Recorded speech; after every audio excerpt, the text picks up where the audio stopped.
lagi bersamaku dan saya adalah kreator dari Stargazer Ball Kingdom. Dan kita kembali ke series America 250 episode 14. Ya. Kemarin adalah 12A yang sebenarnya adalah 13, tapi karena itu merupakan angka sial jadi gue hindari dan gue ganti jadi 12A. Dan sekarang ini adalah episode 14. Ya. Dan di sini kita akan nge-reaction gimana Amerika menjadi panutan dan contoh bagi negara-negara di dunia. Calvin Coolidge akhirnya diangkat sebagai presiden, menggantikan Warren Harding yang wafat karena penyakitnya. Dengan penobatan yang sederhana, ia pun memulai kepemimpinannya. Saat itu hanya satu hal yang ada di benaknya. Ia hanya meneruskan Harding. Jadi sebaiknya meneruskan semua kebijakannya agar tetap mendapatkan dukungan dari semua pihak. Tetapi sesuai video sebelumnya, kepribadian Harding dan Coolidge adalah dua hal yang berbeda. Harding, tukang pesta, banyak pendukung dan relasi. Sedangkan Coolidge, pelit, tak punya pendukung dan relasi orang hebat. Jadi, bagaimanakah Coolidge akan bertindak? Coolidge memutuskan untuk tak melakukan reshuffle kabinet.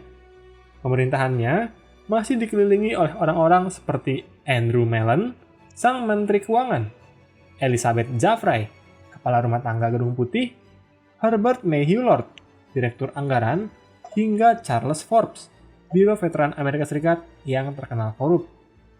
Baru menjabat, dirinya mengeluarkan sebuah kebijakan yang sangat mengagetkan seluruh instansi. Bisa tebak? Penghematan seluruh departemen dengan target 300 juta US dollar. Kaget nggak tuh?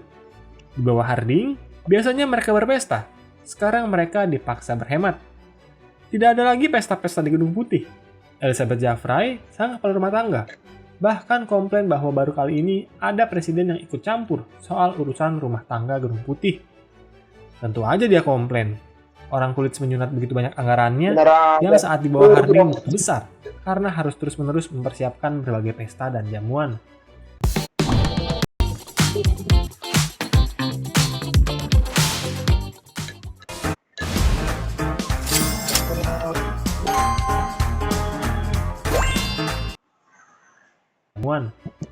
Kebijakan ini ternyata sangat didukung oleh Andrew Mellon, sang Menteri Keuangan. Ia merasa pemerintahan di bawah Harding sangatlah boros.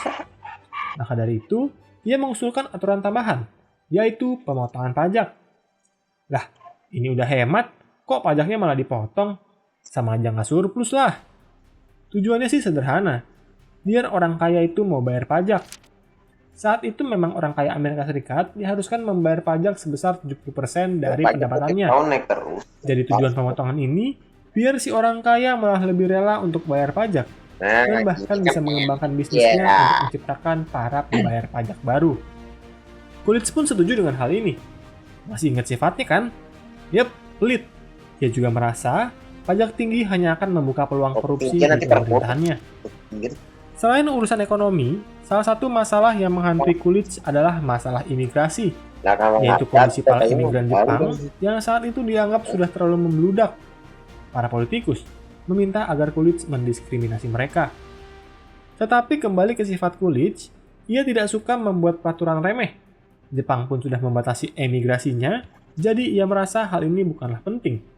Upaya ini bahkan bisa dianggap sebagai upaya menghina bangsa Jepang.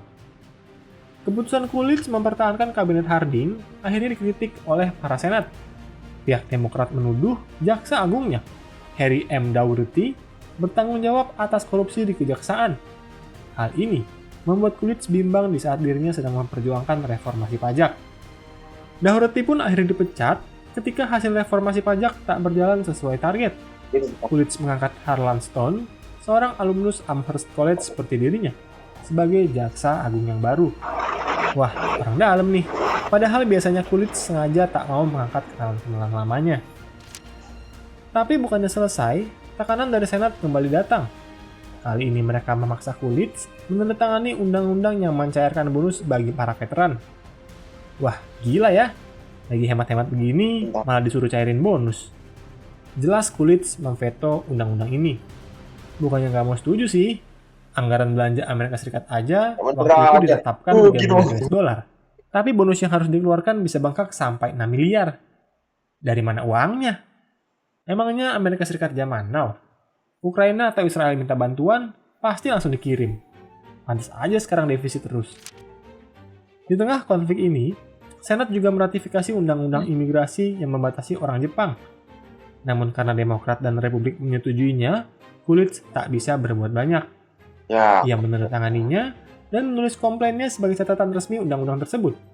Dan akhirnya terbukti Jepang merasa terhina dan menarik duta besarnya dari Washington.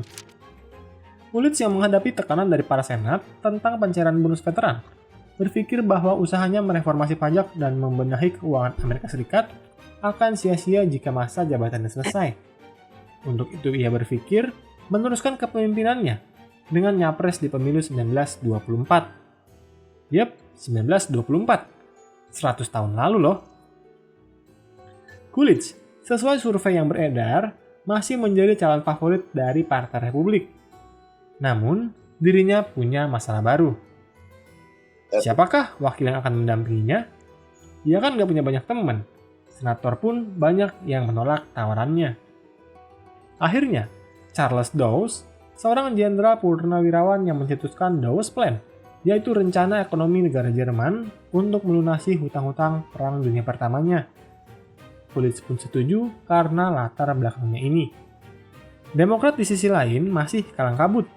Permasalahan internal yang kompleks, munculnya organisasi rasis Ku Klux Klan, dan para calon yang tak cukup dukungan membuat konvensi partai berjalan panas. Akhirnya, John Davis dan Charles Bryan dipilih sebagai capres dan cawapres dari Demokrat.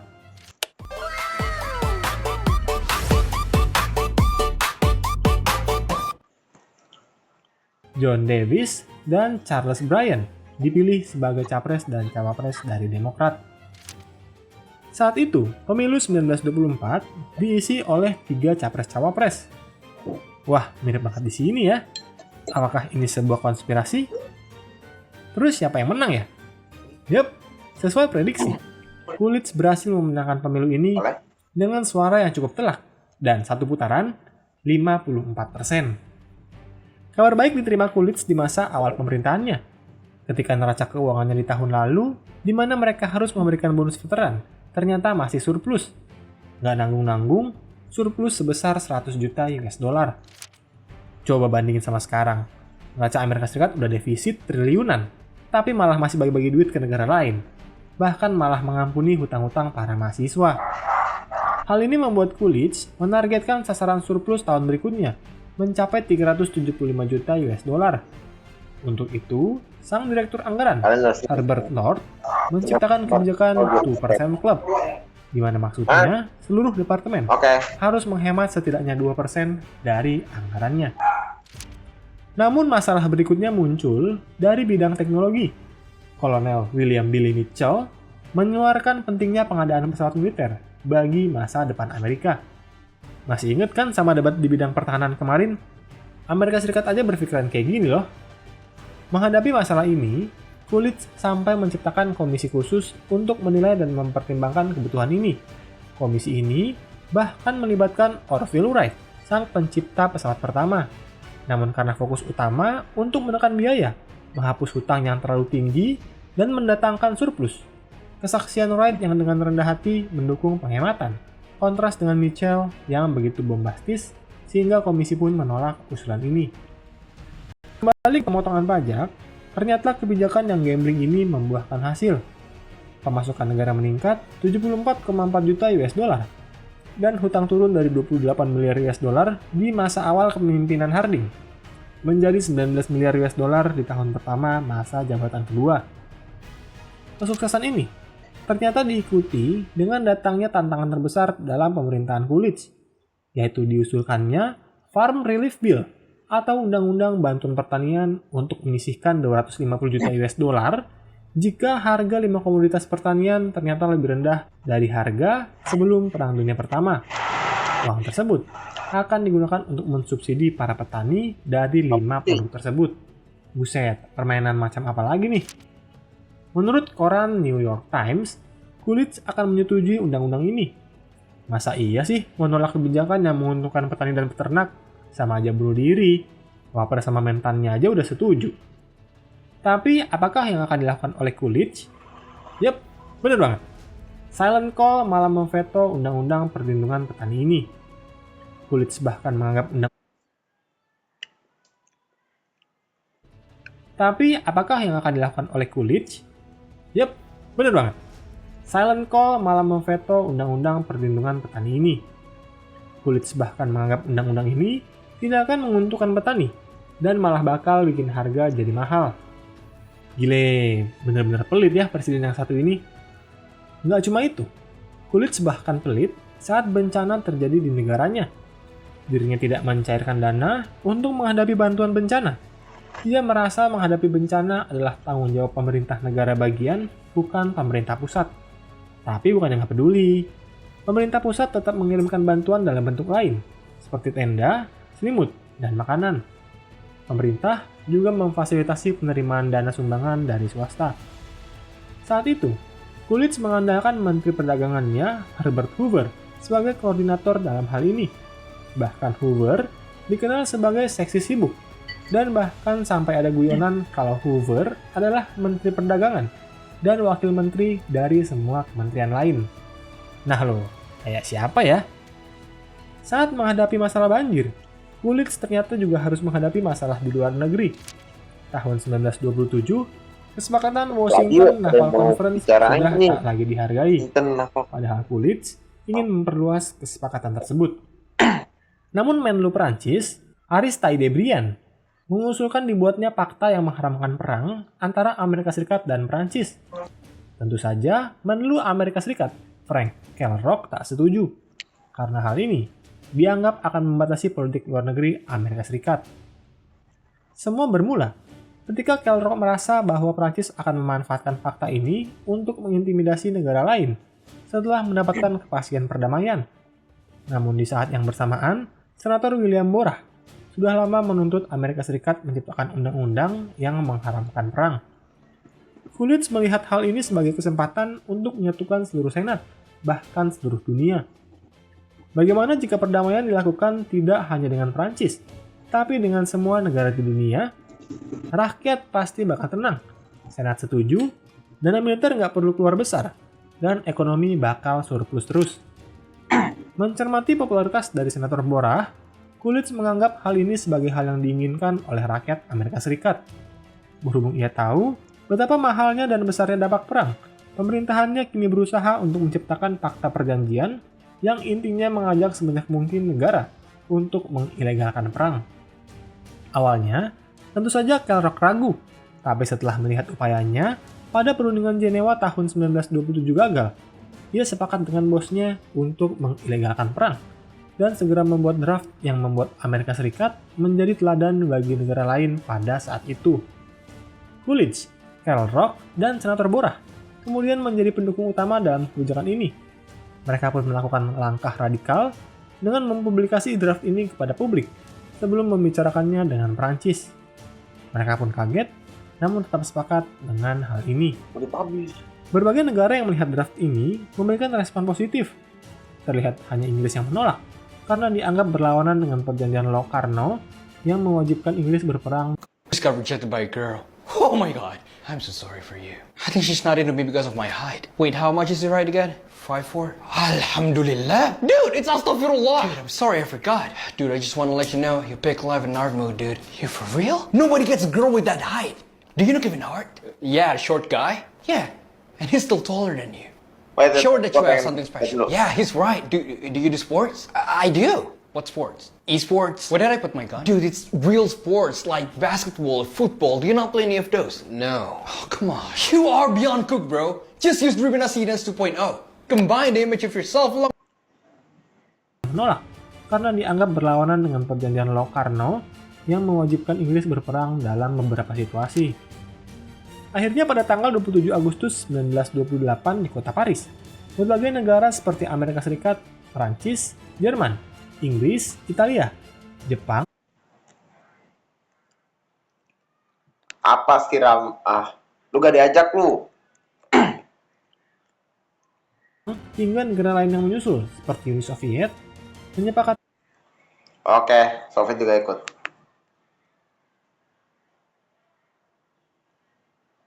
perjanjian yang bernama Kellogg-Briand Pact. Tidak seperti Woodrow Wilson Easy yang banget. menggagas Liga Bangsa-Bangsa, tapi gagal meyakinkan Senat untuk meratifikasi bergabungnya Amerika Serikat dalam organisasi tersebut. Coolidge dan Kellogg berhasil meyakinkan Senat untuk meratifikasi fakta ini. Sebagai presiden, Coolidge diketahui banyak memveto rancangan undang-undang yang dianggapnya buruk. Rancangan undang-undang pertahanan nasional, rancangan undang-undang jalan pos di pedesaan, koordinasi kesehatan publik, peringanan dan subsidi gaji PNS untuk veteran adalah beberapa di antaranya. Ia berpendapat lebih bagus membatalkan rancangan undang-undang buruk daripada menggolkan undang-undang baik. Namun selain urusan rancangan undang-undang, pemilu tahun 1978 menjadi salah satu urusan yang harus dipikirkan Coolidge. Nyapres lagi 3 periode, atau siapin penerus buat lanjutin kebijakannya. Walaupun banyak elit di Partai Republik ingin Coolidge maju di periode ketiga, namun Herbert Hoover, Menteri Perdagangannya lah yang mendominasi perebutan tiket capres. Coolidge pun sudah mantap memutuskan untuk tidak nyapres pada periode berikutnya. Pilpres 1928 sendiri berjalan dengan sesuai dugaan. Hoover yang berkampanye sebagai penerus Coolidge berhasil memenangkannya. Setelah menyelesaikan masa kepresidenannya, Coolidge sempat bekerja sebagai kolumnis sebelum akhirnya tutup usia pada tahun 1933. Artinya tak terlalu lama setelah masa kepresidenannya berakhir. Prestasi-prestasi Coolidge di abad ke-21 ini kelihatannya seperti terlupakan. Seperti Mimin tanyakan di awal video, siapakah yang ingat dengan nama Coolidge? Siapakah yang ingat dengan Kellogg-Briand Pact? Atau siapakah yang tahu sosok presiden yang mencegah defisit negara Amerika Serikat? Semua ini tertutup akibat beberapa hal, seperti terjadinya Great Depression yang melanda dunia, berubahnya filosofi ekonomi Amerika Serikat yang jor-joran mengeluarkan uang untuk berbagai keperluan, hingga dampak Kellogg-Briand Pact yang dianggap sulit untuk dinilai dampaknya. Akhir kata, bagi Mimin, Calvin Coolidge adalah salah satu politikus yang terlalu sering dianggap remeh dan dilupakan pada hari ini. Terlepas dari kontroversinya, prestasi Coolidge mempertahankan bahkan menambah surplus neraca itu adalah prestasi besar yang wajib ditiru oleh Amerika Serikat hari ini yang keuangannya sedang babak belur. Mentalitas Coolidge yang menganggap perang sebagai pemborosan juga seharusnya menjadi teladan buat negara yang menganggap dirinya sebagai polisi dunia ini. Nah, kalau menurut kalian, pelajaran apakah yang bisa diambil dari sosok Calvin Coolidge? Atau maukah kalian kalau Indonesia punya pemimpin seperti Calvin Coolidge? Silahkan tulis di kolom komentar. Oke, sampai di sini dulu videonya ya.